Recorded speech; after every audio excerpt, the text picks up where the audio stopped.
인사기록 카드 등록이라는 부분에 페이지 펴주시고요. 현재 우리 489페이지예요, 여러분. 그래서 지금 인사기록 카드 등록은 인사정보 등록이 선행되어야만 작성이 된다. 이렇게 보셔야 돼요. 그래서 인사정보 등록이 선행되어 있지 않으면 인사기록 카드라는 부분은 실질적으로 작성이 되질 않아요. 그래서 반드시 선행 작업이 무엇인지 그래서 그런 부분을 기본적으로 놓고 시작을 하시면 되세요. 그래서 여기 인사기록 카드 부분에 가서 보시면 인사정보 등록에서 등록한 사원에 대한 이렇게 표현하는 게 그런 의미예요. 우리 왜 인사정보 등록 얘기했었을 때는 무슨 말씀 드렸었냐면 요 얘기했었을 인사정보 등록 얘기했을 때는 기본적인 정보가 어디에서 반영이 되더라. 사원 등록에서 입력했던 기본적인 정보가 들어온다라고 했었잖아요. 근데 그것처럼 여기는 인사정보 등록에서 등록한 정보가 들어온다. 이렇게 보시면 되고 그럼 여기는 들어온 거로 그냥 끝나느냐? 그렇지는 않아요. 추가적인 자료를 정리해야 되겠죠. 자, 그러면 인사급여관리 모듈 선택해 주시면 되시고 그리고 인사관리라고 하는 하이 메뉴 안에 우리는 인사기록 카드라는 부분에 들어갈게요. 근데 참 프로그램이 재밌는 건요. 인사기록 카드가 메뉴가 2개예요. 그런데 첫 번째, 두 번째라고 했을 때 첫 번째도 그냥 숫자 1을 붙여주면 좋은데 붙여지지 않고요. 그냥 인사기록 카드 그리고 이제 두 번째 있는 인사기록 카드 이렇게 2개로 양분이 되어 있습니다.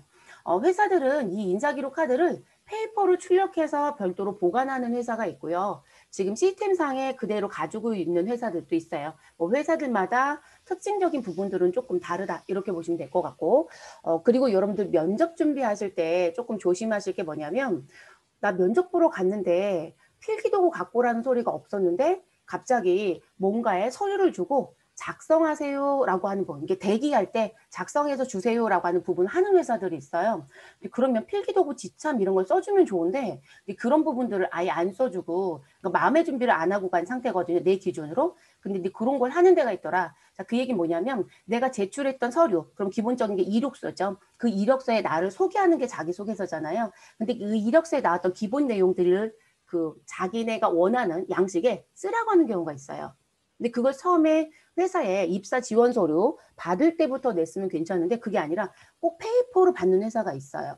아직도 해요. 규모가 작아서가 아니에요. 오히려 규모가 작은 데는 그런 걸 안 해요. 규모가 좀 있는 데도 회사들이 아직도 소위 말해서 쌍팔년도 행위를 아직도 하는 데들이 있어요. 그래서 필기도구라든지 이력서 자기소개서는 항상 뽑아서 가지고 가시는 게 좋아요. 네, 가져가는 습관을 조금 길러주시는 게 좋으세요.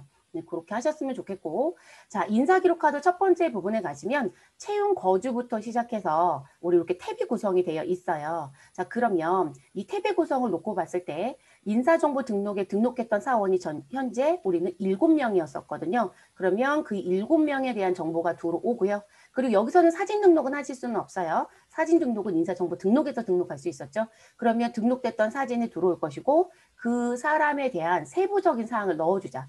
그래서 지금 채용과 거주에 대한 부분들 내용 보면요. 그 사람의 기본적인 정보 다 보겠다는 얘기거든요. 기혼인지 미혼인지 이 사람이 지금 현재 집을 가지고 있으면 지금 자가집인지 아니면 남의 집을 빌려 쓰고 있는지 뭐 이런 식의 내용들을 모두 다 쓰는 거예요. 그래서 그런 거. 그리고 우리 남자들은 우리나라 어쨌든 남자라는 성을 가진 사람들은 군대를 의무적으로 가잖아요. 그러면 그 병역에 대한 부분도 그리고 우리 신체적인 조건들 이 신체적인 조건들은 회사 입사 부분에서 이제 합격에 대한 내용이 결정이 되고 마지막에 최종적으로 무슨 부분 건강검진 요건을 원하는 데들이 있어요. 그래서 이제 문제가 있으면 고용하지 않겠다는 부분, 질병이 영향을 주는 부분들이 있으시니까 그리고 이제 요식의 성격을 갖고 있는 회사들, 우리 왜 식품회사라든지 음식점들, 근데 이 부분이 그 부분 업에 직접적으로 영향을 주는 직종들이 있거든요. 그런 데들은 대체적으로 또 다른 요건을 원하죠. 네. 그래서 또 다른 요건에 대한 것까지 해주셔야 되고 그리고 이제 가족이라는 탭이 있어요.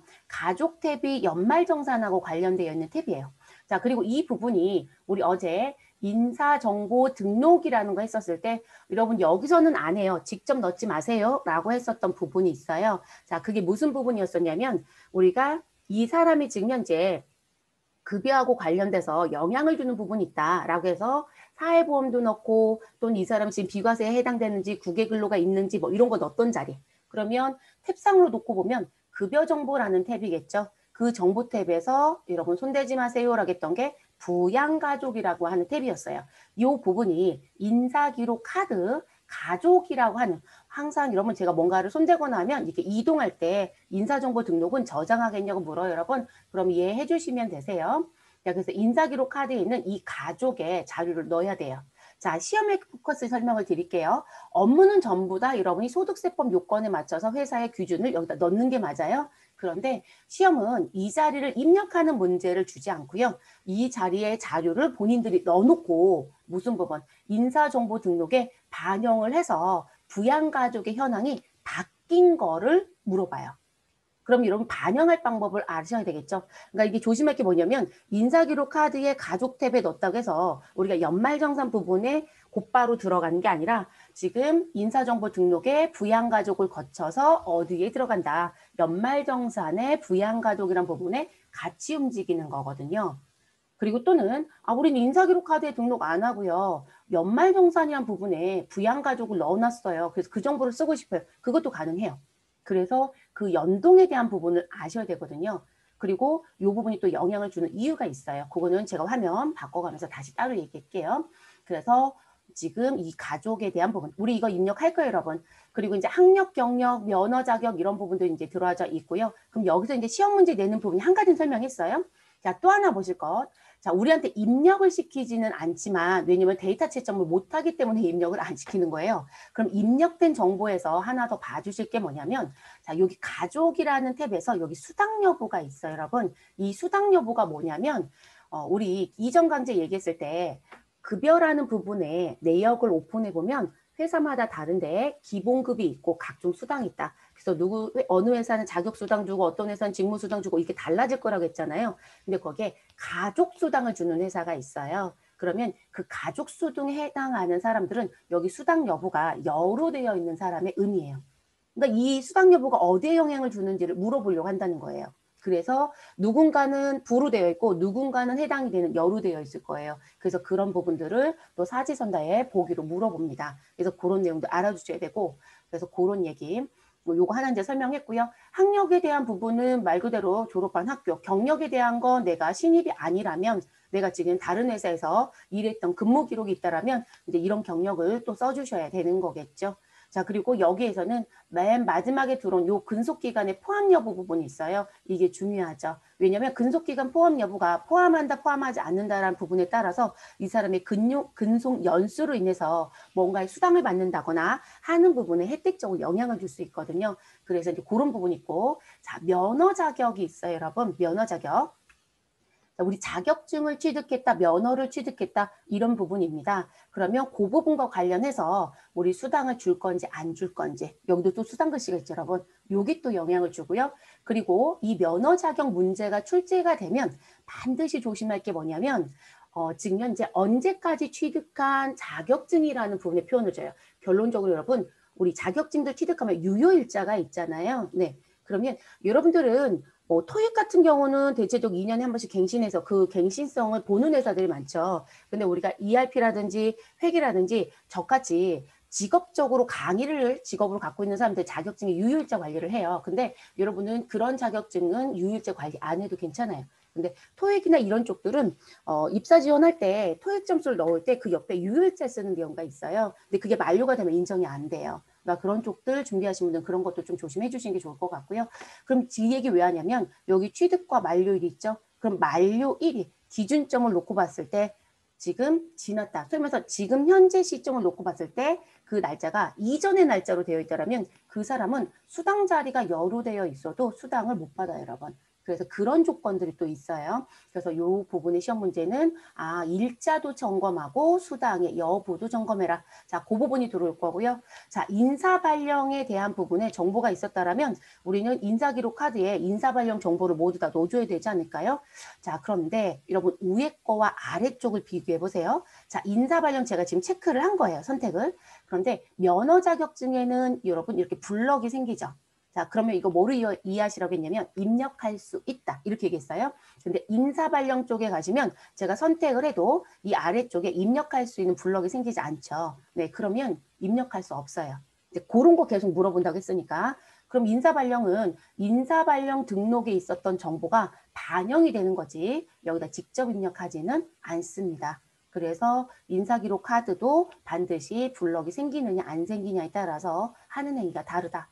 자, 인사고가라는 게 있고요. 인사고가는 우리 직원들 고가 점수 측정하잖아요. 뭐 제가 알고 있는 삼성 같은 경우는 스페셜 등급이 있다는 얘기를 해요. 그거에 따라서 성과에 대한 상여를 추가적으로 지급할 때 다 금액이 달라요. 그런 식의 관점처럼 뭐 제가 다녔던 회사를 기준으로 얘기하면 조금 저는 이제 씁쓸했던 거 경험을 얘기하면 관리팀이다 보니까 관리팀은 기본적인 등급이에요. 거기서 다시 인사고과가 좋고 나쁘는 있지만 왜냐면 그건 이제 진급으로 승급으로 영향을 주지만 근데 성과 보상을 얘기할 땐 관리팀들은 제가 다녔던 회사들은 대체적으로 평균값을 본인들이 지정해 놓은 거로 줬어요. 그러니까 회사에 다 취업 규칙이 있으니까. 근데 영업부는 연초에 뭘 하냐면 본인들이 딜을 해요. 소위 말해서. 그러니까 사업 계획서를 갖고 들어가죠. 부서별로. 그래서 전년 대비 얼마가 신장이 되면 우리 성과 보상 얼마 줘라라는 얘기를 하거든요. 그러면 성과 배분 상여금을 받을 수 있어요. 그걸 자기들이 타결을 했으니까.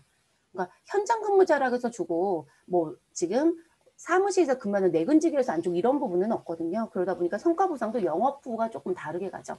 그래서 이 인사고과가 그런 부분하고도 다 영향이 있다. 이렇게 보시면 될 것 같아요.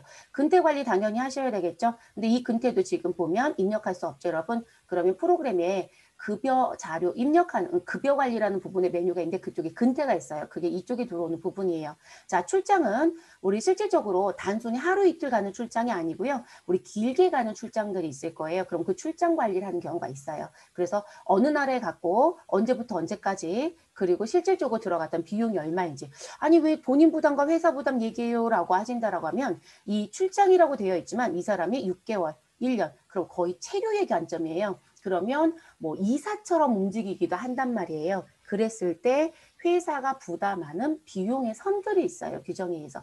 그런 부분 때문에 얘기하는 부분 또는 본인이 부담해야 되는 걸 회사가 선부담하고 본인한테 받기도 하거든요. 그래서 그런 부분도 있고요. 자, 상벌 관리는 뭘까요, 여러분? 우리 상을 받거나 벌을 받거나 이런 얘기예요. 그러면 내가 잘했다라면 일종의 포상이라는 부분이 있죠. 지금 저희 반 같은 경우에 남학생이 더 많은 것 같아요. 네, 남학생이 여학생보다. 그럼 남학생분들은 군대 갔다 왔으니까 뭐 알아요? 포상휴가라는 거 들어본 적 있지 않아요? 그런 식의 관점이라고 보시면 돼요. 그리고 뭐 벌은 징벌적인 부분이에요. 그럼 회사에서 이제 업무적으로 문제가 생겼을 때 왜 징계 조치했다라고 얘기하잖아요. 네, 그런 부분들이 이 자리에 또 들어온다라고 보시면 되세요.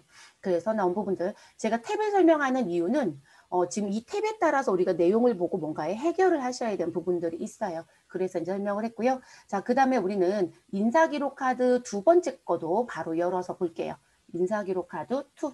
자, 인사기록 카드 2도 이제 들어가서 내용을 조금 보시면 어떤 탭들로 구성이 되어 있냐면 자, 지금 동호회라는 것도 있고 뭐 여권 비자, 어학교육 자, 그러면 이 어학교육도 있고 어학시험도 있고요. 그리고 지금 현재 교육관리도 있고 그러면 이런 부분들에 대한 내용을 놓고 봤을 때 다른 쪽에서 입력했던 부분들이 있었다라면 가지고 올 거예요. 지금 보시면 바로 표시가 나는 게 교육관리는 입력할 수 없죠. 네, 교육관리는 별도의 메뉴가 있어요. 그래서 회사가 교육훈련을 요즘에 많이 한다고 얘기를 해요. 왜냐하면 인적 자원이 매우 중요해지고 있기 때문에 그러면 그 교육훈련에 대한 부분이 뒤에 인사고과하고도 관계가 있어요. 그러면 등록을 해서 설국실이 수행이 됐는지를 봐야 되겠죠. 그래서 회사가 교육을 보내면 반드시 뭐 가져오라고 많이 얘기했냐면 수료증, 이수증.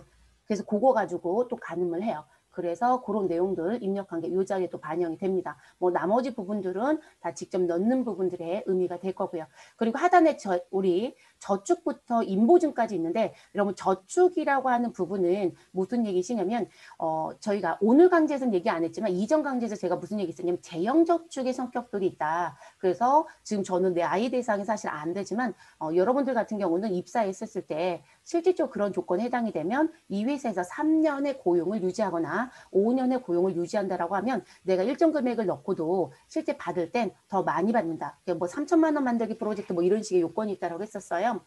그게 이 저축에 들어가서 우리 재형저축으로 무엇하는 거 급여에서 공제할 건지 안 할 건지 그 자료 넣는 거예요, 여러분. 그래서 뒤에가 뭐가 있다? 공제 여부.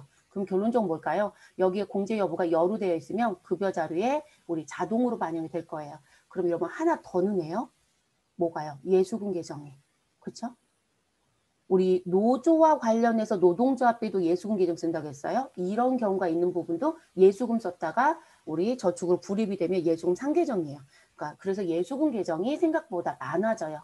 자, 대출은 회사에서 대출을 받은 게 있다. 그럼 여러분 대출금은 대부분 급여에서 공제를 해요. 네, 대부분. 퇴직금으로 정리하기에는 조금 금액이 클 수도 있기 때문에 그러면 이 공제 여부가 그런 부분으로 연동이 되는 부분. 자, 우리 종업원을 고용하는 과정 중에요. 본인들이 인사 공고를 내서 그거를 통해서 고용할 수도 있고 누군가한테 무엇을 추천을 받아서 들어올 수도 있지 않아요? 근데 그런 부분의 내용이 있으면 이 자리에 써주는 거예요. 추천이 나쁜 건 아니에요. 그래서 저는 취업 나갈 때 누군가 도와줄 수 있는 상황이 되면 저는 무조건 도움을 받으라고 말씀을 드려요. 네. 그래서 요즘에 추천에 대한 부분. 자, 보증보험과 인보증은 뭐냐면, 여러분들 면접을 보시고 입사 결정이 됐어요. 근데 이렇게 얘기를 합니다. 아, 저희는 지금 문제에 대한 부분이 발생될까봐 저희는 인보험을 들어야 합니다. 라고 얘기를 합니다. 그러면 보증보험에 가서 여러분의 요건으로 보험 가입을 해요. 그러면 금액 얼마 기준으로 가입하고 그 증서를 회사에 제출해달라 이렇게 얘기하거든요. 그래서 지금 회계팀 당연히 하고요. 근데 이제 이런 얘기를 들어본 적 없으면 아니 왜 나한테 보증보험을 가져오라고 그러지? 라고 얘기를 하시더라고요. 근데 가능한 얘기예요. 왜냐면 제가 돈을 횡령할 수도 있잖아요, 여러분. 그렇지 않을까요? 또는 회사에 손실을 발생시킬 수도 있잖아요. 그러라는 얘기는 아니지만 그래서 그런 부분 때문에 가입하는 보험이에요. 이 보증보험은 보험사에 가서 보험 가입하면 되고요. 인보증은 사람을 보증인으로 세우는 거예요. 별로 좋아하지 않죠, 여러분? 네. 그래서 그걸 인보증이라고 합니다. 그런 부분들이 이 자리에 있어요. 그래서 이렇게 두 개로 구성이 되어 있다. 그러면 저희 교재에 나와 있는 실습 예제를 보고요. 입력을 한번 해볼게요. 기본적인 얘기들 입력 어떻게 하는지. 자, 주식회사 세계전자의 다음 사원에 대해서 학력과 경력과 병역을 인사정보 ERP 시스템에 등록해달라. 자, 그리고 이 사원의 이름은 유원규이고요. 그리고 학력에 대한 거, 경력에 대한 거, 병역에 대한 거 여기 세 가지를 입력해달라고 했네요. 자, 그럼요. 요 세 가지는 인사기록 카드 1번에 있는 부분에서 본 기억 있죠, 여러분? 어디요? 병역이라는 게 있었네요. 자, 그럼 병역 자리 가시고 반드시 누구요? 유원규를 선택하고 해야 되겠죠? 그래서 유원규를 선택해 주시고 옆에 체크박스는 안 해도 괜찮습니다. 그리고 병역 탭을 눌러줍니다.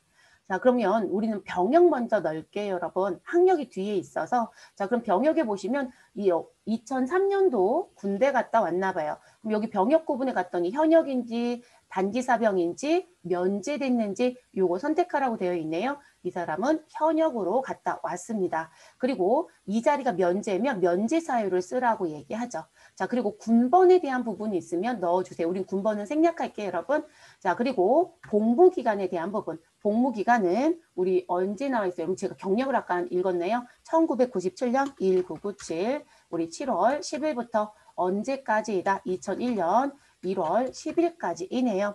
자, 그리고 복무기간 포함 여부는 우리 회사 기간에 경력적인 부분에 이 복무기간도 실제 근태 부분이란 이런 부분에 포함을 시켜서 우리가 관리를 해야 되는 이 부분이거든요. 우리 이런 경우가 있어요. 고등학생들 같은 경우에 뭐 요즘에 꼭 대학을 나와야 취업이 잘 되고 뭐 이런 식의 표현은 사실 없어지고 있는 추세입니다. 그래서 우리 공공기관 입사에 대한 조건에 고등학생을 특채로 하는 부분이 계속 늘고 있어요. 그러면 이 고등학생이 고용이 됐다. 그러면 여자들의 성은 괜찮아요. 근데 남자들의 성은 일정한 나이가 되면 군대를 갔다 와야 되잖아요. 근데 공공기관이란 성격을 갖고 있는 기업들은 모두 다 기다려줘요. 그리고 그 부분도 회사에서 포함 여부에 대한 부분을 관리하는 회사가 있어요. 그래서 나오는 조건이에요. 자, 우리는 근속기간에 포함 안 할 거예요, 여러분. 그래서 안함 선택해 주시면 되고요. 자, 그리고 지금 현재 군별에 가면 육군부터 어디에 갔다 왔는지 이 사람 육군, 보병, 병장, 만기제대였어요. 그럼 육군 선택해 주시면 되고요. 그리고 병가에 보시면 우리는 뭐라고요? 보병으로 선택할게요. 자, 그리고 예비군에 대한 부분은 현재 대상인지 우리 일정 나이 넘어가면 민방위 한다고 여러분. 네, 그런 부분들 선택하는 부분 그건 별도로 안 드렸으니까 우리는 패스할게요. 자, 제대는 우리 만기제대 드렸죠? 네, 만기제대 들어가시면 되시고 계급은 뭐로 우리 만기제대 했어요? 병장으로 만기 제대했어요. 우리 왜 직업군인처럼 갔다 온 분들은 달라질 수도 있죠. 네, 그 요건 넣어주시면 되겠습니다. 그래서 이렇게 병역에 대한 얘기들 넣어주시면 되고, 자, 그 다음 우리 학력이라는 부분을 갈게요, 여러분. 학력. 자, 학력 부분에 가시면 여기 학교부터 입력을 하라고 얘기를 합니다. 그런데 학교 자리에 커서를 두면 하단에 코드돔 F2번을 눌러서 학교를 선택하세요라고 메시지가 뜨거든요. 그럼 코드돔 F2번 눌러보시면 자, 이 자리에서 이게 떠야 되는데 저는 이게 기본적으로 좀 더 넣어줬으면 왜 이 5개 학교밖에 없는지 서울대부터 성균관대까지 이 5개밖에 없어요. 그러면 실질적으로 필요한 학교는 무엇 하셔야 돼요? 등록하셔야 되겠죠. 이러면 이런 정보 다 어디서 가져온다고요? 관리 내역 코드돔이라고 뜨는 건 인사, 기초, 코드 등록에서 들어옵니다. 자, 그럼 그쪽에 가도 되고요. 여기 상단에 보면 코드 설정이라고 하는 아이콘 찾으셨을까요? 자, 이 부분 누르셔서 무엇 하셔도 된다. 학교에 대한 걸 등록해도 된다. 그럼 여러분 여기서 등록해도 된다 제가 얘기했어요. 학교에 대한 걸 있는지를 확인. 자, 지금 들어와서 봤더니 고과, 교육과정 상별, 자격면허부터 쭉 들어옵니다. 근데 이런 뭐가 없어요? 학교라는 부분이 없죠.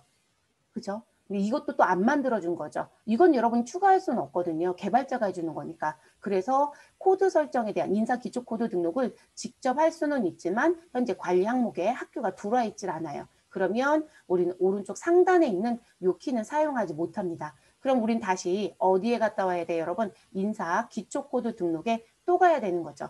자, 인사 기초 코드 등록은 기초 환경 설정 안에 있습니다. 그리고 인사 기초 코드 등록을 열어주시면 되고요. 자, 그리고 학교에 대한 관리 항목은 우리 HR, 인사에 대한 부분으로 적용이 되어집니다. 그러면 HR에 들어가시면 되고요.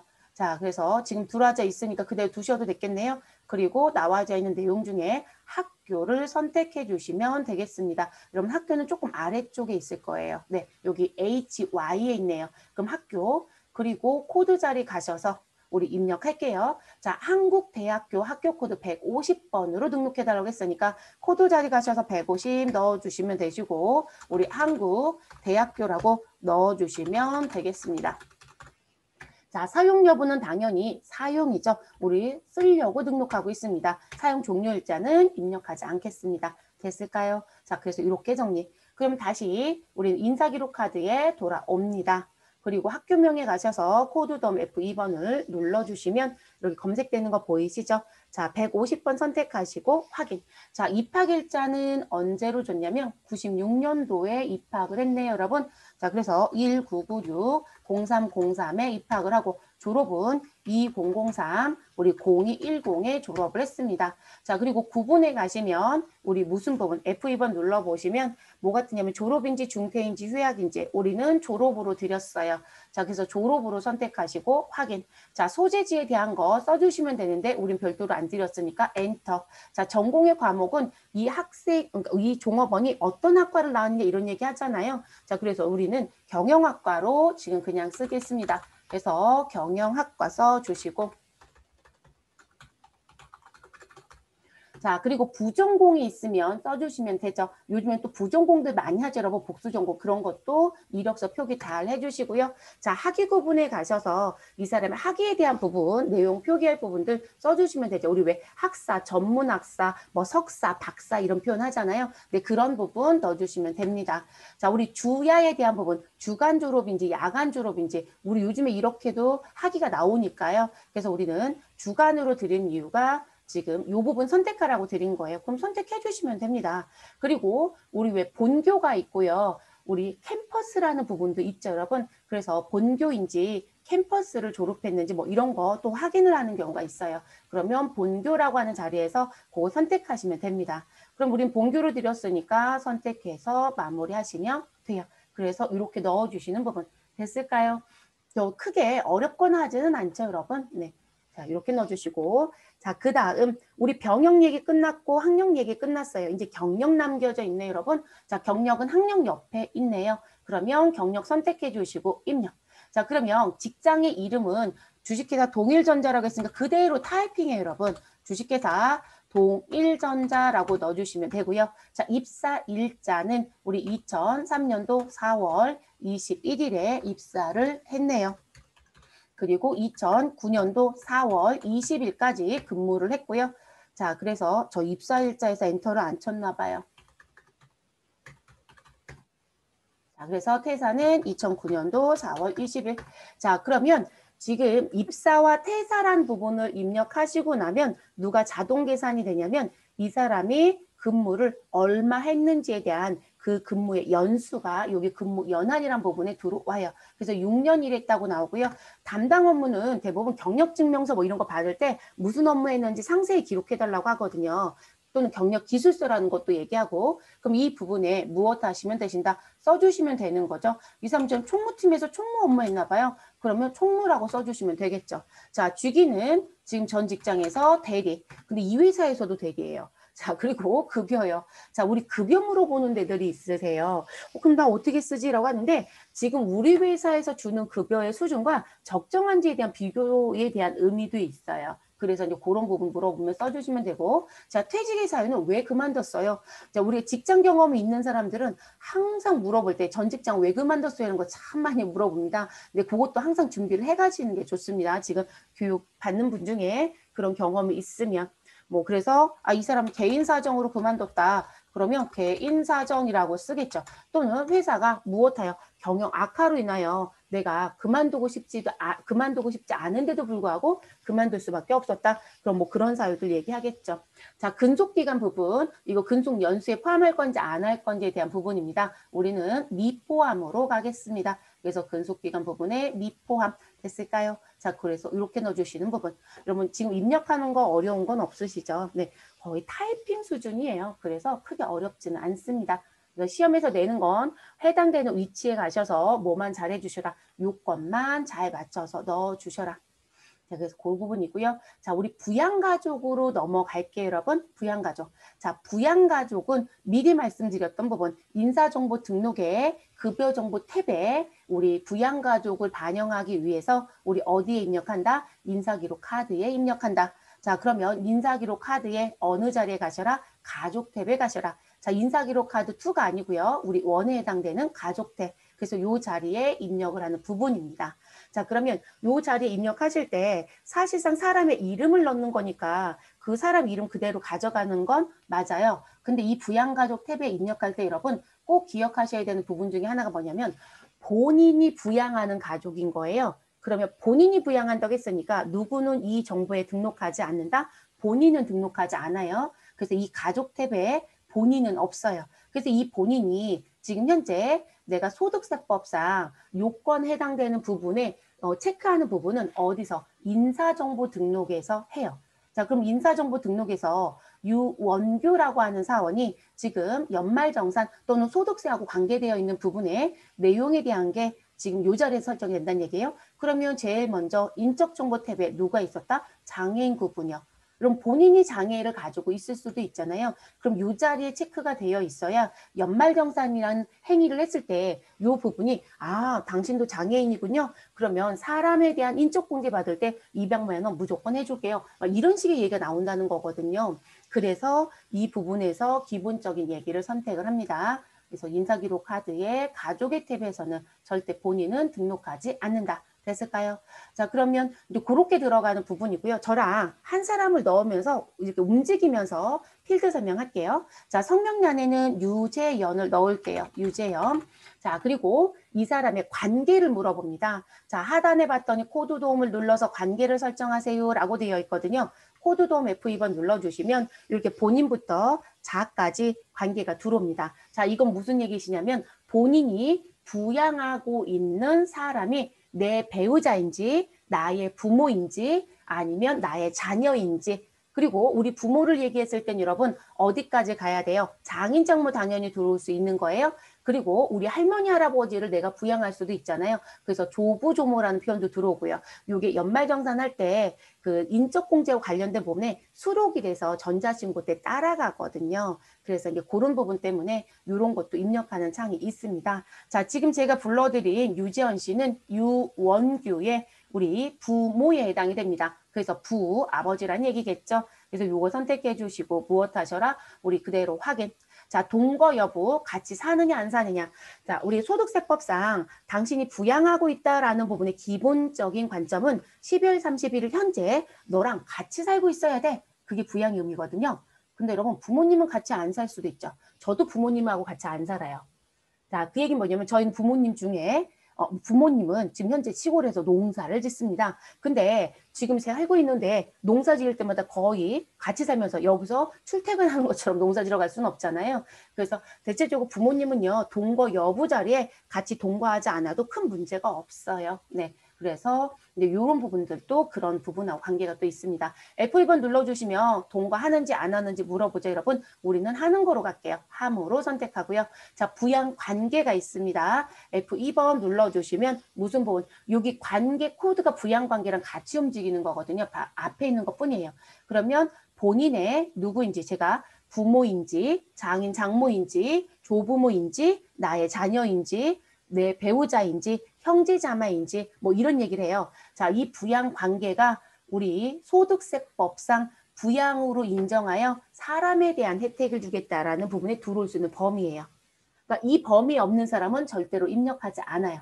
자, 그러면 지금 분명히 앞에서 관계가 부였잖아요. 그리고 누구의? 유재원 씨는 유원규의 부친이에요. 그러면 소득자 본인의 직계 존속이라는 표현을 쓰죠. 본인을 기준으로 위에 있는 게 무엇이고 우리 존속 아래에 있는 게 비속 이렇게 얘기하잖아요. 자, 그러면 1번 선택해 주시면 되겠죠. 네, 그렇게 들어오고요. 당연히 이제 뭐 잘 넣어주셔야 돼요, 여러분. 주민등록번호 정확하게 넣어주셔야 되겠죠. 자, 시험 보는 입장에서는 주민번호가 적색으로 뜨는 건 다 무시하고 갑니다. 네, 그거 별도로 얘기 안 하거든요, 여러분. 그래서 주민등록번호 적색인 거 무시. 됐어요, 여러분? 자, 그러면 우리 주민등록번호는 제가 부를게요. 자, 380819 그리고 1283968이라고 넣어주시면 됩니다. 자, 그러면 주민번호 입력이 잘못됐다라고 하는데 이렇게 떠도 그냥 무시하시라는 거예요.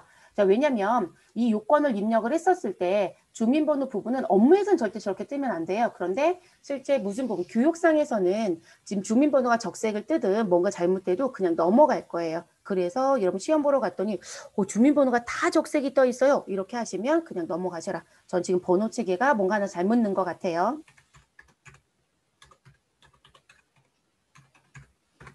자, 그래서 이렇게 넘어갑니다. 자, 그리고 이제 불편한 것 중에 하나.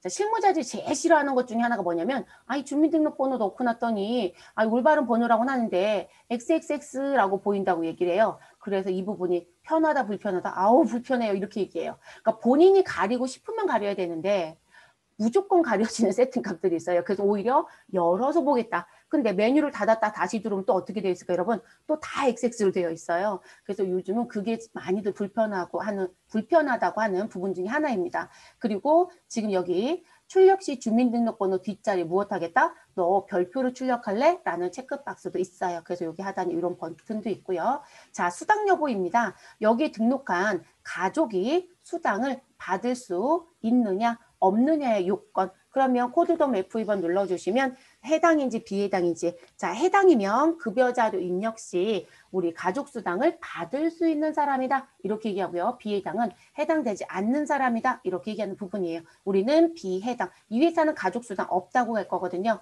자, 그리고 부양 여부와 연말정산은 앞에 우리 부양관계와 우리 관계 부분에서 요건에 대한 부분이 문제가 없으면 자동적으로 우리 체크가 돼버려요. 그래서 요 부분이 또 연말정산하고 관계가 있어요. 근데 제가 아까 이런 얘기 했었죠, 여러분. 아니, 동거란 부분을 안 해도 내가 실질적으로 그 사람을 부양한다고 볼 수 있다. 라고 얘기했었잖아요. 그럼 여기 부양의 여부가 해지가 되어 있을 수도 있어요. 근데 대체적으로 같이 살지는 않지만 내가 부양을 한다라고 하면 여기 해지 안 해요. 여러분. 동거 여부가 안 함이어도. 그래서 이 자리를 같이 가는 경우들이 훨씬 더 많습니다.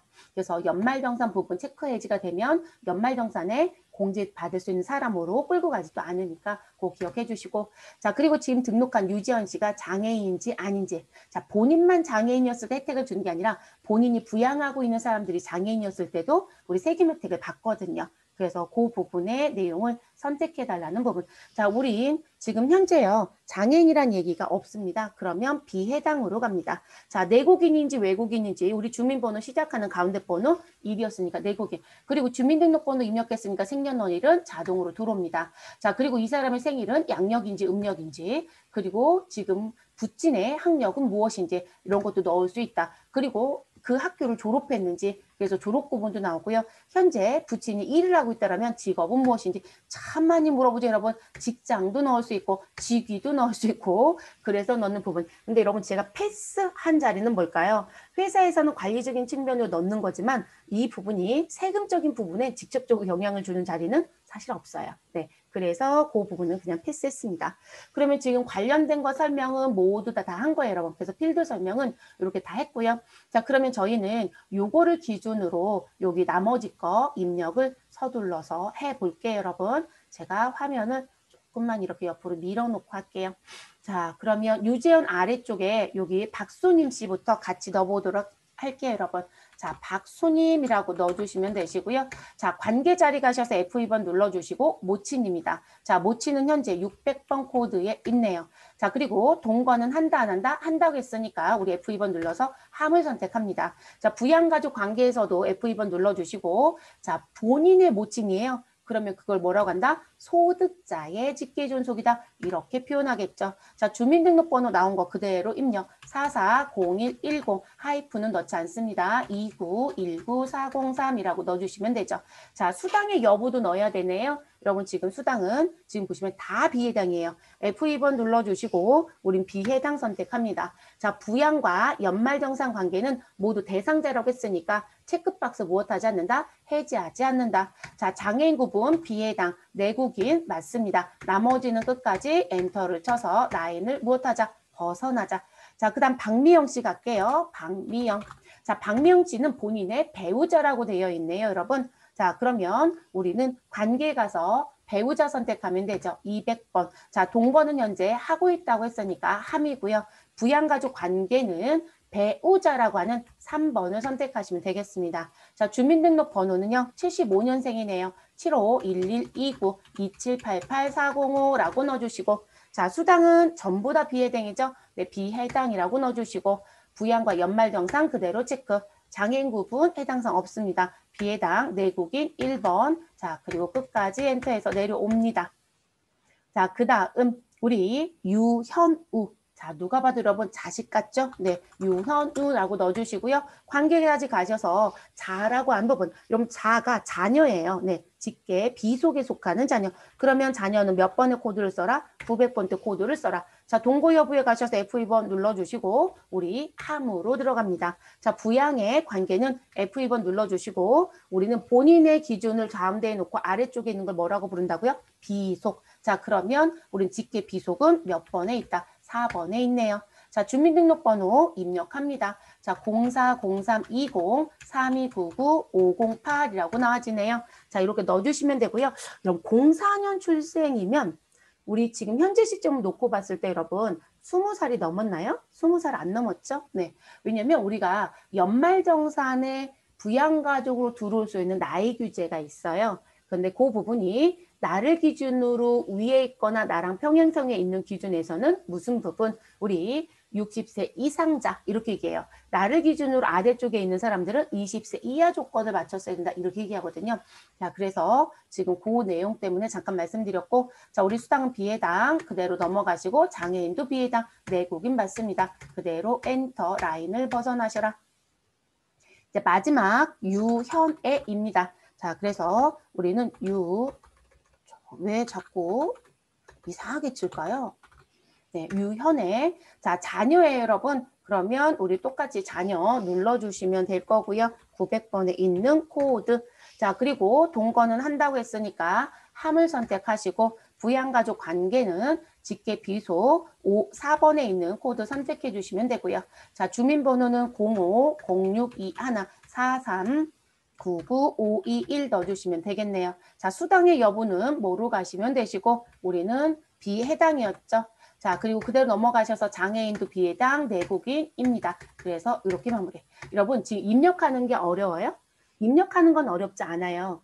그리고 제가 왜 연말정산 쪽에 관계가 있다라고 얘기하지만 깊은 얘기를 안 하냐면 우리 연말정산 문제 이론은 몇 가지 중요한 거 몇 가지는 되지만 실기는 아예 출제를 안 해요. 그리고 연말정산 쪽도요. 자주 내는 문제가 없어요.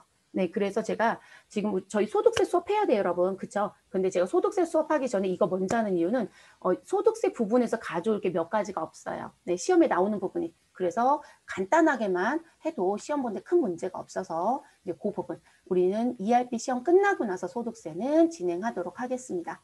그래서 이제 이렇게 입력했던 부분이고요. 그러면 유언규의 부양가족에 대한 걸 우리 가족 탭에 넣었던 부분의 내용을 볼게요. 자, 유언규부터 유언회까지 여기 나이 조건이 들어져 있습니다. 그래서 나이 조건 들어져 있고요.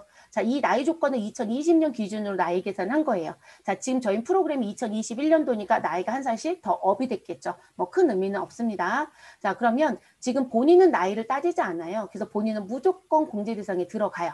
자, 그리고 우리 남녀로 들어와져 있는 부분에 누구야? 부모요. 자, 부모이신 분들은 60세 이상이거든요. 그래서 연말정산 관계는 소득자의 직계 존속이라고 부르고 60세 이상이기 때문에 우리는 소득이 없다라면 공제 대상에 들어와요. 자, 이들은 모두 다 소득이 없는 거로 저희는 갈 거고요. 자, 그리고 우리 배우자인 박미영 씨가 있었죠, 여러분. 자, 배우자인 박미영 씨는 여러분 제가 지금 결혼할 때 꼭 몇 살하고 결혼해야 돼요? 이런 규정이 있어요, 여러분? 그렇죠, 않죠? 네, 그렇기 때문에 배우자는 나이를 따지지 않아요.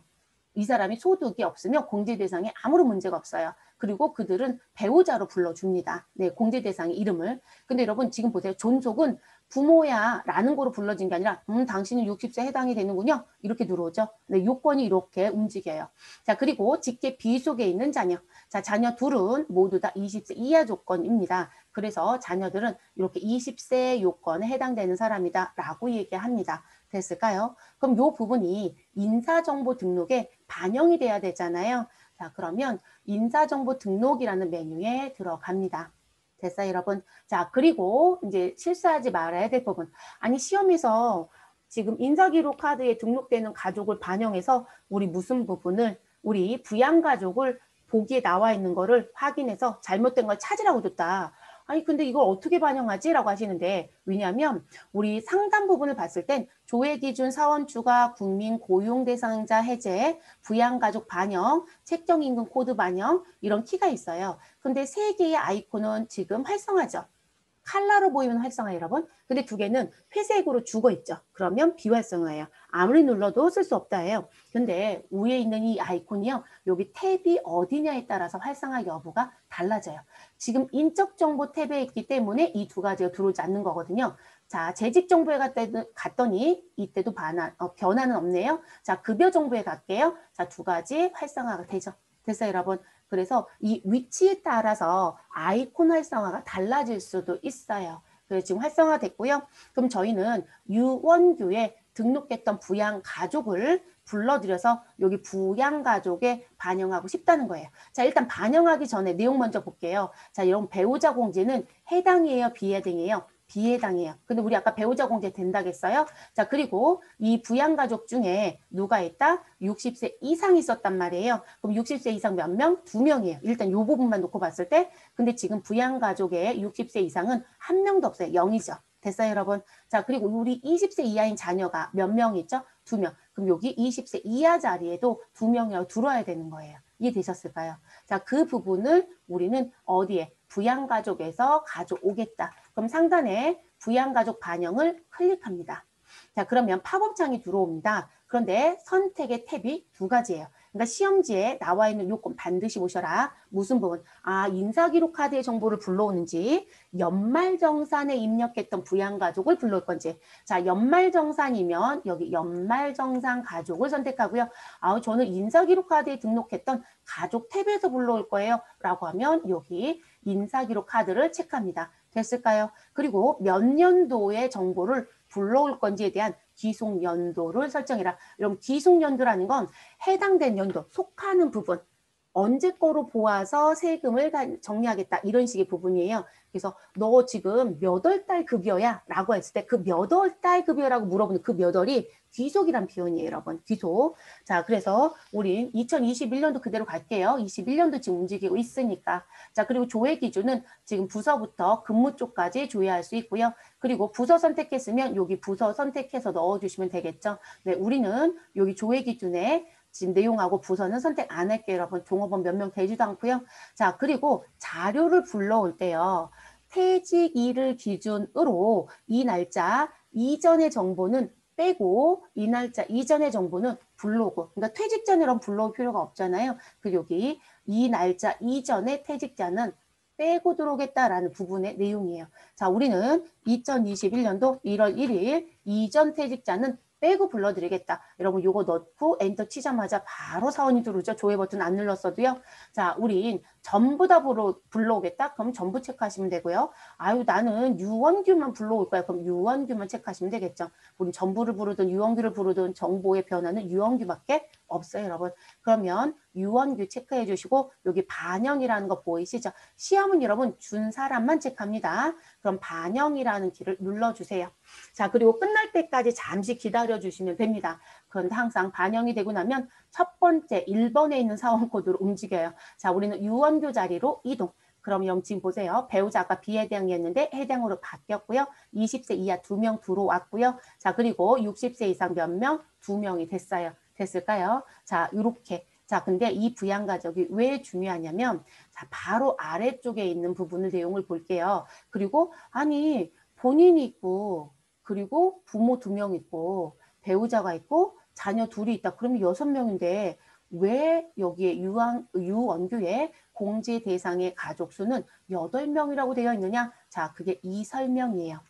자, 우리는 소득세를 배우게 되면 근로소득자는 회사에서 급여를 줄 때 세금의 징수를 6%를 떼느냐, 3%를 떼느냐, 우리 20%를 떼느냐, 어떻게 할 거냐라는 얘기가 나와요. 그걸 우리가 원천징수세율이다라고 얘기합니다.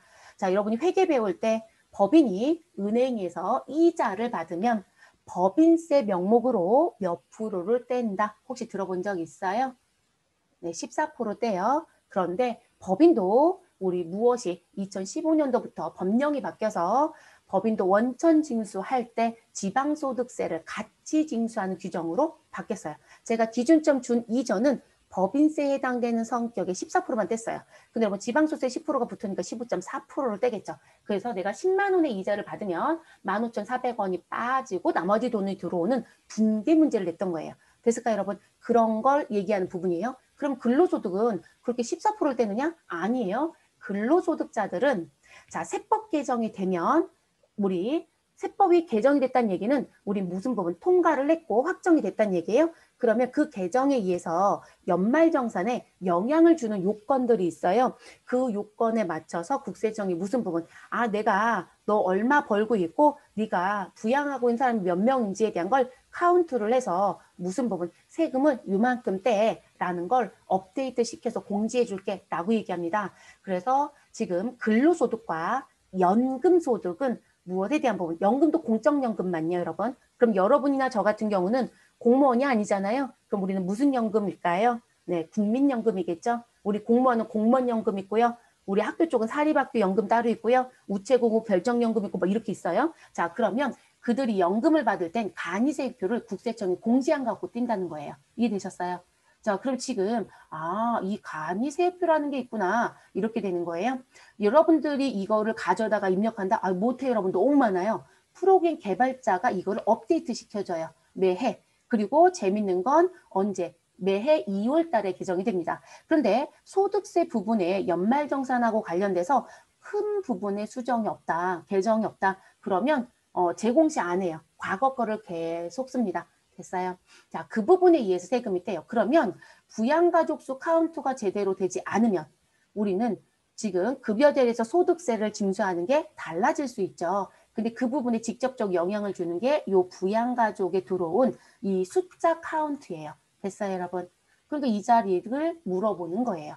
그리고 손을 직접 넣지 않아요. 아까 불러진 거 분명히 알려드렸죠. 그래서 나온 부분입니다. 그러면 세법에 들어가서 봤더니 이 공제 대상 가족 수는 어떻게 계산을 해라. 실제 당신이 공제 대상 수를 가져올 수 있는 가족의 수를 계산해라. 그러면 본인 당연히 세금 혜택 봐야 되는 거잖아요. 그러니까 본인부터 여기 해당에 써 있는 사람, 이 사람들 모두 다 세보면 몇 명이에요? 6명이에요. 그러면 6명. 그런데 우리 20세 이하 자녀들은 들어간 돈이 많아요, 여러분. 그래서 20세 이하 자녀가 있으면 기본적으로 우리 세액공제라는 항목에 가서 자녀 세액공제라는 걸 받을 수 있습니다.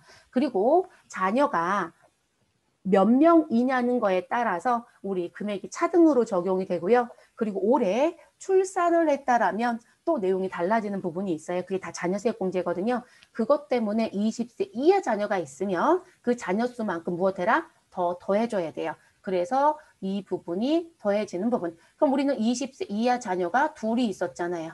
그래서 2가 더해져서 실제 내가 연말정산에 대한 부분에 혜택을 주는 건 8명으로 볼 거니까 우리가 급여를 지급할 때 간이세액표에서 무엇하는 부분, 우리 징수하는 부분의 인원수는 몇 명으로 간다? 8명. 그래서 여러분 여기 아래쪽에 보시면 공제 대상 가족 수 있죠? 그러면 여기에 있는 이 8명의 자리에 들어간다는 거예요. 됐어요? 그래서 내용이 들어온 거고요. 자, 그리고 이 사람 얼마 받아요? 라고 하는 부분. 그러면 우리 회사에서 받는 월급의 금액이 있죠. 근데 세금을 국가가 징수하지 않겠다라고 했던 비과세 금액은 빠져요. 그러면 과세하겠다라는 금액만 들어와서 지금 얼마 이상, 얼마 미만 사이에 있는 부분을 가지고 세금을 징수합니다. 자, 그리고 여러분 여기 회색으로 보여지는 건 이게 이제 너무 많다 보니까 흰색, 회색, 흰색, 회색 이렇게 병행해서 보여져요. 그래서 여기 회색점 보이고요. 자, 우리는 회색이 눈에 띄니까 지금 이 부분으로 가볼게요, 여러분. 아, 우리는 지금 현재 250만 원을 받고 있다. 그럼 누가 봐도 여러분, 지금 250. 그러면 이 자리에 들어가야 아니면 다른 자리에 들어가야 돼요? 다른 자리에 들어가야 되겠죠? 지금 보면 2780에서 2790 이렇게 구간이 들어오니까 그럼 저희는 278만 5천 원 받고 있어요. 그러면 이 자리에 들어갈 수 있겠네요. 8만 5천 원은 이 구간에 들어가잖아요. 됐을까요?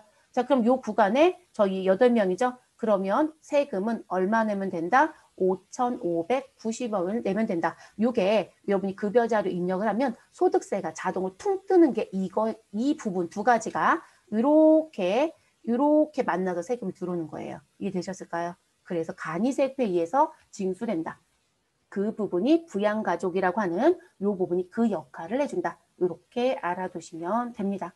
됐을까요, 여러분? 그래서 이렇게 정리. 자, 그러면 우리는 가족과 관련돼서 정리해야 되는 부분까지 모두 마무리했습니다. 부양가족까지. 그래서 이렇게 정리가 됐고요. 자, 그 다음에 넘어가시면 누가 들어올 거냐면 우리는 교육관리라는 게 들어올 겁니다.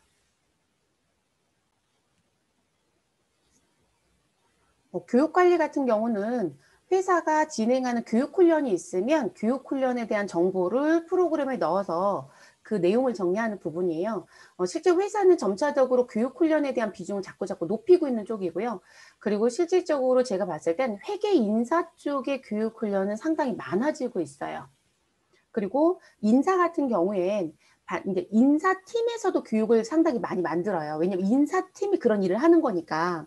그러면 인사팀에서 자기들도 교육을 가지만 회사의 부서별의 교육이 달라요. 영업부서가 받는 교육.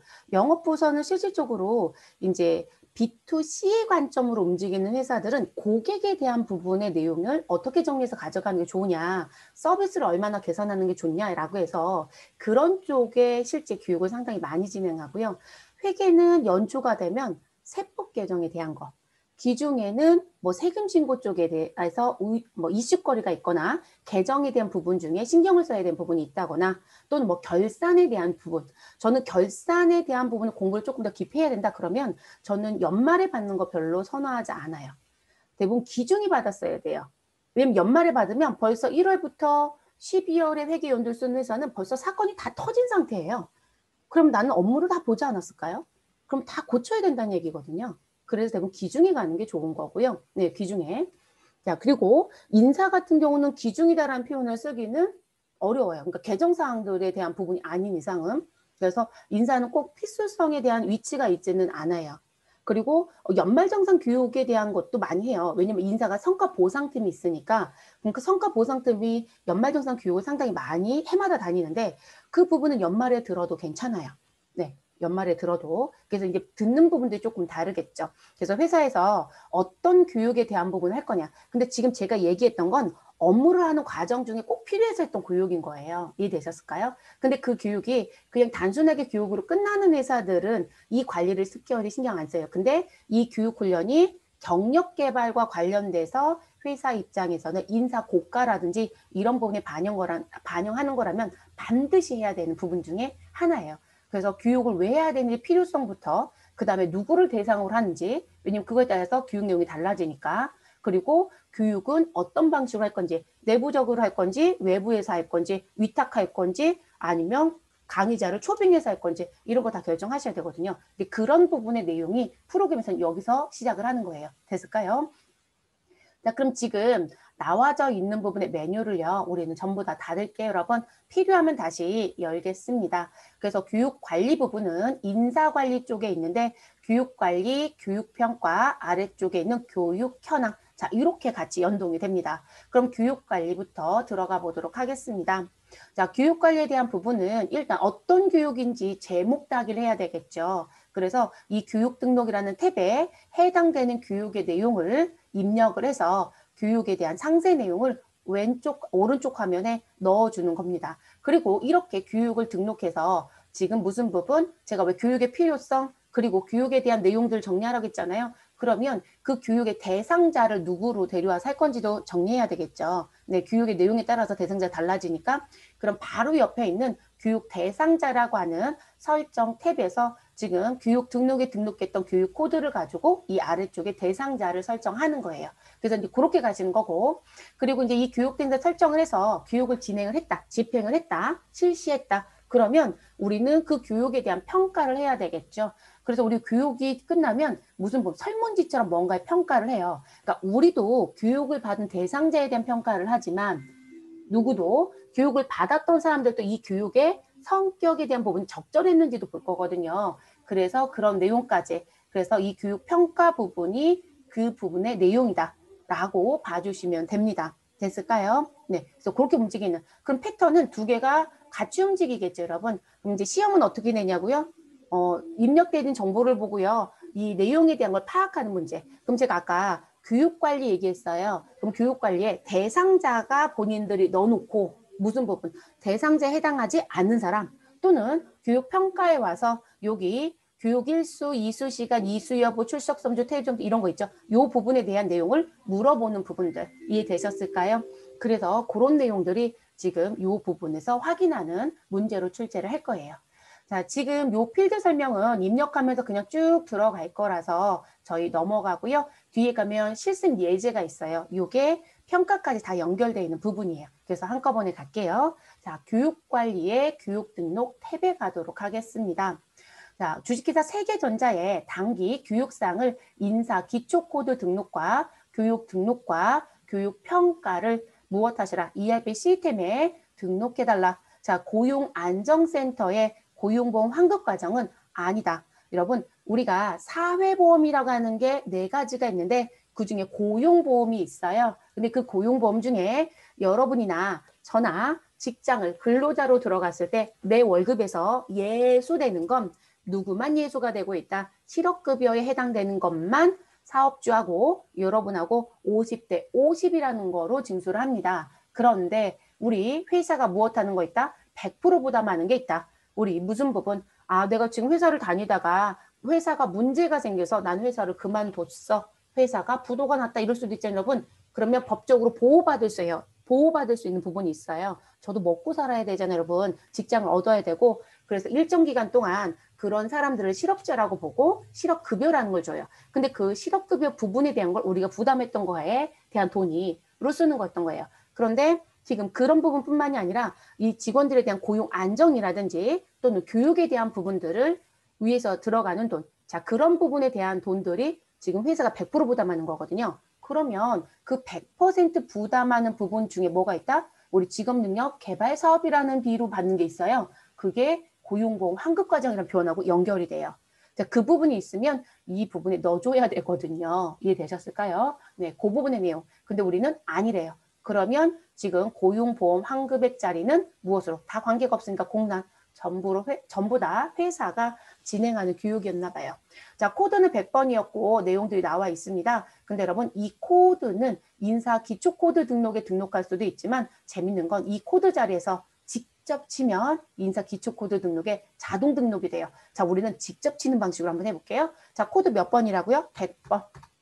엔터. 자, 교육명에 가서 직무 향상교육. 엔터. 그랬더니 물어보죠, 여러분. 100번 인사기초 코드에 등록하겠습니까? 라고 묻네요. 우리는 예 하겠습니다. 자, 확인은 조금 이따 할게요. 자, 우리 시작일은 언제이다. 자, 우리 여기 나와져 있는 거 연도를 1년씩 업할게요. 자, 2021년도 5월 10일부터 종료일은 언제이다. 2021년도 5월 11일. 자, 그러면 우리는 직무 향상 교육을 10일부터 11일까지 이틀을 무엇하겠다? 우리 진행하겠다. 그래서 교육 일수가 2일이라고 자동으로 들어옵니다. 야, 이 교육은 왜 진행하는 건데? 네, 우리는 고객 관리와 관련된 교육을 진행할 예정입니다. 대부분 이런 문구가 나오면 영업부 교육이 상당히 많다라고 했죠. 자, 교육의 장소는 외부에 보낼 수도 있고 회사 내부적으로 할 수도 있고 이 회사는 강당이 있나 봐요. 그래서 본사 대강당에서 진행할 예정이랍니다. 자, 담당 강사는 누구입니까? 라고 했더니 외부에 있는 전문 강사를 불러서 하겠대요. 그래서 외부 초청이라고 얘기하네요. 그럼 외부 초청이라고 써주시면 됩니다. 됐을까요? 또는 이름을 쓰기도 해요, 여러분. 이름을 쓰기도 하고. 자, 교육기간. 이런 교육기간은 회사에서 내부적으로 진행하고 강사를 외부에서 초청해서 하는 거잖아요. 그러면 교육기간은 회사겠죠, 여러분. 그래서 인사팀에서 진행할 예정이다. 인사팀에서 무엇 한 거예요? 교육을 지금 운영하고 있었던 거란 얘기겠죠. 자, 교육의 시간은 몇 시간? 8시간. 자, 우리 지금 쓰는 ERP 프로그램 넣으실 때 조심할 게 있어요, 여러분. 시간을 입력할 때요. 여기 지금 커서 멈춰져 있는 거 보시면 지금 앞에는 세 자리이고 뒤에는 두 자리이고 가운데는 땡땡에 표시가 되어 있는 거거든요. 자, 그래서 시간 입력할 때 우리가 8시간 그러면 여러분 그냥 숫자 8 쳐보세요. 8 치고 엔터. 그러면 800으로 인식이 돼요. 그럼 800시간이 돼요. 그래서 8시간을 입력할 때 숫자 8을 치는 게 아니라 앞에 세 자리를 여러분이 모두 다 형성시켜 주셔야 돼요. 그럼 8시간이면 뭐라고 쳐야 될까요? 008이라고 쳤어야 돼요. 됐을까요? 그런데 뒤에 부는 필요하지 않아요. 그러면 그대로 엔터 하시면 돼요. 그러니까 00은 안 쳐도 된다는 거예요. 근데 8시간 30분이다. 그러면 00830이라고 치셔야 돼요. 됐을까요? 자, 요 입력은 실수하지 마실 거. 프로그램이 이렇게 입력했을 때만 인식이 되져요. 그래서 조심하셔야 되는 부분이고요. 자, 대상 인원은 자, 이건 이런 얘기예요. 최대 인원을 몇 명까지의 교육생으로 들어와서 볼 거냐. 왜냐면 우리가 영업부가 300명인데 일시에 300명을 다 교육시킨다? 이러면 그렇게 하지 않아요. 오늘은 영업 1부, 내일은 영업 2부, 또는 이번 달에는 영업 1번 하고 다음 달에는 영업 2부 하고 이런 식으로 가요. 그렇기 때문에 이 직무 향상이라는 코드는 무엇 할 수 있다? 여러 번 쓸 수 있다. 여러 번 쓰는 게 맞아요, 여러분. 그런데 무슨 뭐 시작과 종료율이 같을 수는 없어요. 네. 시작과 종료율이 같을 수는 없고요. 코드는 여러 번 쓰는데 시작과 종료율이 다 다른 거예요. 이해되셨을까요? 자, 그 부분의 의미가 그렇게 쓰는 거고요. 자, 그러면 우리는 대상 인원은 최대 10명의 내용으로 진행하겠대요. 자, 그리고 사내외 교육이 사내인지 사회인지 자, 사내외 구분해달래요. 자, 우리는 뭐로 가면 돼요, 여러분? 내부적으로 진행하겠다겠죠? 사내. 자, 그리고 1인당 교육비. 자, 이 1인당 교육비가 어느 부분이었을 때 매우 중요할 것이다? 우리 고용보험 환급 과정이었을 때. 자, 우리는 이 부분은 별도로 넣지 않겠습니다. 회사가 고용보험 환급 과정이 아닌데도 전체 교육비를 우리 10명 받는다. 그럼 나누기 해서 넣는 분도 있기는 해요. 네, 그게 문제가 되진 않습니다. 자, 특별한 코멘트 할 게 있다. 그러면 비고란에 써주시면 되고요. 우리는 별도로 쓰진 않겠습니다. 됐을까요? 자, 이렇게 해서 정리가 끝났고요. 자, 그럼 이렇게 직무 향상 교육이라고 넣었던 부분이 정말 인사 기초 코드 등록에 등록이 되어 있는지 확인은 해야죠. 자, 그러면 기초 환경 설정에 가시고 인사 기초 코드 등록을 더블 클릭해 줍니다. 자, 그러면 인사 기초 코드 등록 더블 클릭하셨어요? 그러면 이 부분, 교육은 어느 부분에 있더라? 이것도 인사 쪽에 있어요, 여러분. 그리고 인사 쪽에 있는 교육이라는 걸 찾아주시면 됩니다. 지금 교육, 그럼 조금 내려와야 되겠네요. 네, 지금 현재 교육과정이라고 해서 나와져 있는 교육 H로 시작하는 코드일 건데 눈에 왜 확 안 띄는 걸까요? 네, 제가 못 찾았네요, 여러분. 여기 H4 교육과정 되셨어요, 여러분? 우리 검색 기능 되시니까 검색 기능 쓰셔도 되고요. 그냥 저는 보여드리려고 들었으니까. 자, 그럼 H4 교육과정에 100번의 직무 향상 교육 들어져 있고 사용 여부가 사용으로 되어 있는 거 보이시죠? 네, 그래서 이렇게 자동으로 들어온다. 근데 이게 특이한 점이긴 해요. 자, 그러면 이렇게 해서 정리가 끝났고 그 다음에 우리는 이 100번에 5월 10일부터 5월 11일까지 진행되는 이틀 교육에 들어와야 되는 대상자 선정을 해야죠. 그게 교육 대상자 설정입니다. 그럼 교육 코드에 가셔서 F2번 눌러주시면 해당 등록한 교육 코드가 들어옵니다. 시험은 이 코드가 많이 되어 있을 거예요, 여러분. 그래서 코드 항상 조심해 주시고요. 그러니까 100번이 여러 개가 있을 수도 있어요. 그럼 일자를 꼭 확인하시고 불러드려 주셔야 돼요. 자, 우리는 하나밖에 없으니까 100번 선택하시고 확인.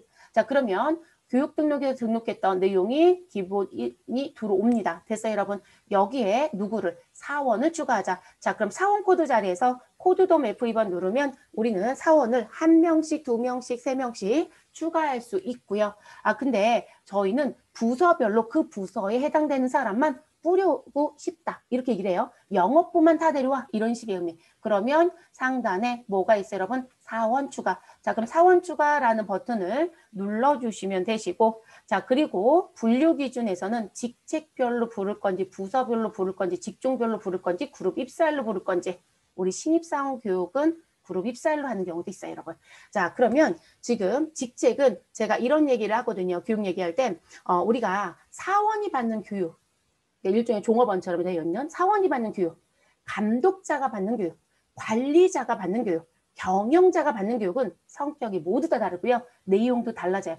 경영자는 말 그대로 회사를 얼마나 잘 경영할 건지에 대한 관점이에요. 그럼 미래를 볼 수 있는 눈을 키워줘야 되기 때문에 그런 식의 교육이에요.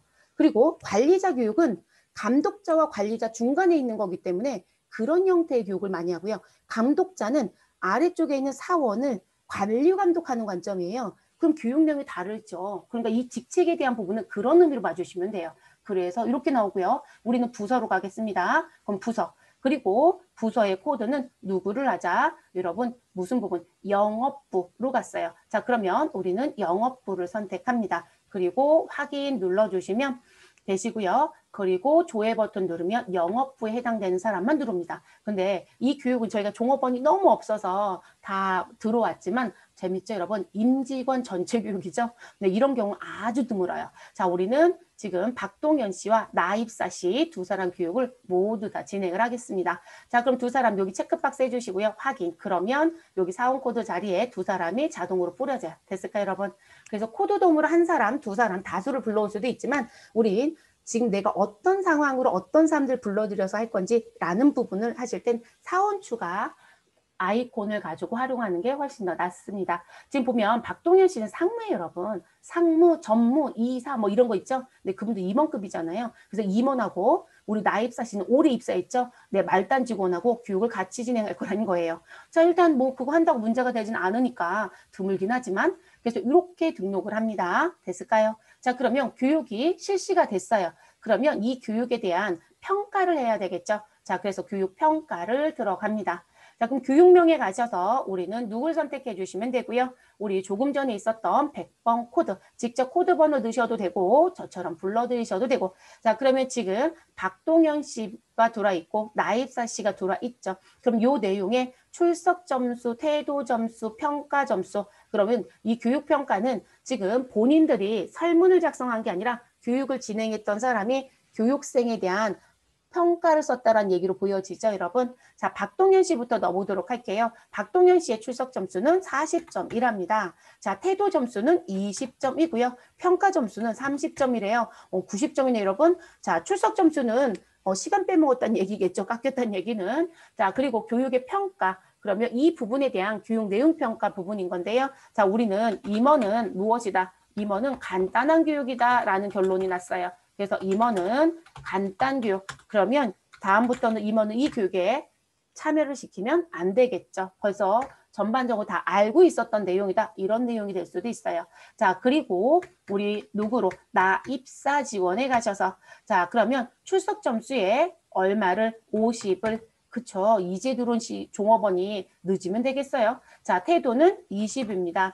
그런데 뭔가 평가가 있었는데 그 평가는 지금 만점에서 20점밖에 못 맞았나 봐요. 그래서 점수는 둘 다 똑같지만 한 사람은 출석에 만점을 받았고 그리고 한 사람은 출석은 점수가 빠진 게 있지만 평가는 만점을 받았네요.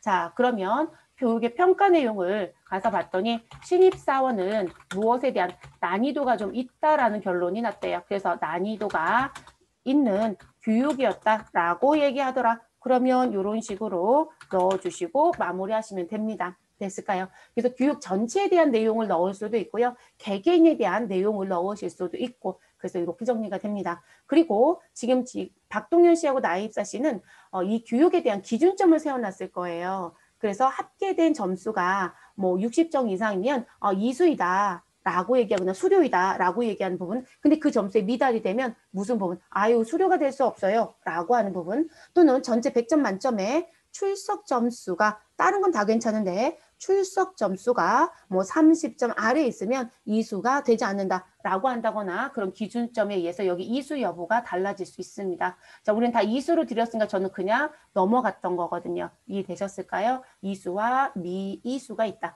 자, 그리고 우리가 등록된 정보, 평가까지 끝난 정보에 대해서는 수정을 하지 못하게끔 막으시는 게 좋겠죠. 그래서 이 부분은 무엇 하시라? 데이터 체크하시고 상단에 마감 버튼을 눌러주시면 무엇한다? 마감이 됩니다. 그래서 수정을 못하게끔 막아버리는 부분. 근데 여러분 재밌는 건 마감 옆에 취소가 바로 있죠?